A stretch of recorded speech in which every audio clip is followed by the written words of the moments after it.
So we're gonna start the vacuum on this 2024 RAV4 Prime. Front end collision, everything was replaced all the way up to the front.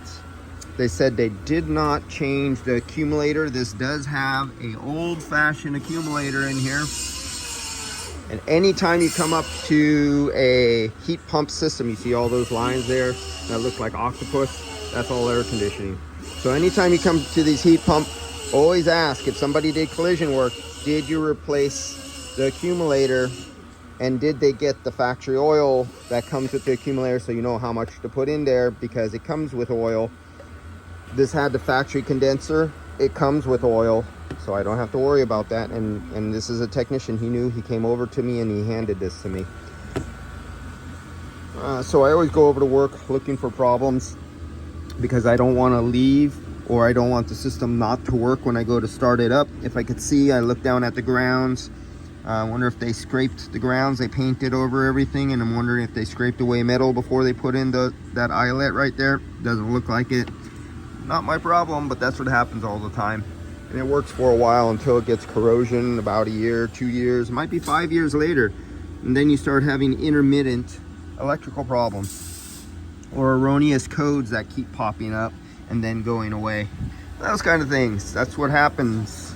Now, first thing what strikes my eye right away is that clearance of that suction line coming down, and it is literally touching and rubbing the wiring harness plastic shroud of the engine. So we have a suction line right here. See the suction line where I'm going right there? It's attaching to the accumulator. The accumulator is rigid, attached to the body. So this line, this is not going to move. You have the rubber line there, and then it goes down. You see that green tape? That's part of the suction line. Then it goes down to the compressor. And you see it's bent over at an angle. It comes over, it comes down straight, but then it's like forced over and rubbing. I already put my hand there and moved it. It's literally rubbing against the plastic. Rubber hose on plastic line, rubbing.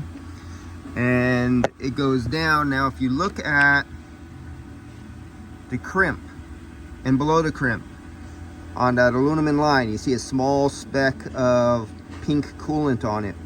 It is literally, then there's little tiny impact marks. I don't know if you could see it. Can I zoom down there? It's not focusing where it should be focusing. There's plastic little indent marks, like this got changed right there. The plastic shroud for the fan was pushed back and literally bent that line back. So if you look at that line right in the center of the screen right there, it's about at this angle. It should be over in this angle like this. So it's literally like this and over, and pushing the rubber hose up and under the plastic piece that's straight like this, and it's rubbing the hose right there. After a long period of time, we all know what that does. And then where I see a wiring harness coming out of, there's a water pump right there, right where I'm putting, for you guys who know what a water pump looks like on these electric vehicles, and it's an electric water pump. That's the fitting. It makes a 90-degree angle down there. Then it's going off to this side, and it's literally riding, the wiring harness is literally rubbing on the crimp. So where the wiring harness is, and right below is the crimp, and it's literally pressing and rubbing right on it. Potential future problems. You know, manufacturers don't make them like that. They don't make stuff usually rubbing without supports and connections, things to hold them so they don't bounce and rub. Those are bouncy rubby.